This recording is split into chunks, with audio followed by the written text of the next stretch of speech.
11 তারিখে আমি এসেছিলাম এখানে পিকনিক করতে।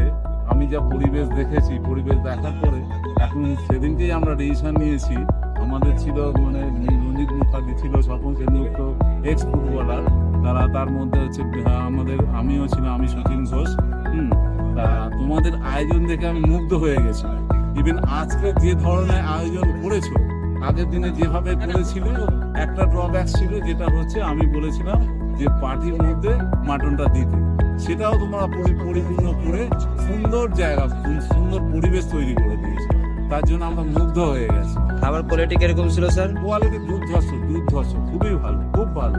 প্রত্যেকটা মানে এক্স খেলোয়াড়রা, ফুটবলাররা যেসব বক্তব্য রেখেছে, এত সুন্দর জায়গা, এত সুন্দর খাওয়া দাওয়া, তোমাদের ব্যবহার এত ভালো, হ্যাঁ, সব সূত্র নিয়ে আমরা মুগ্ধ হয়ে গেছি। Thank you sir, thank you. আবার আসবেন স্যার? অবশ্যই।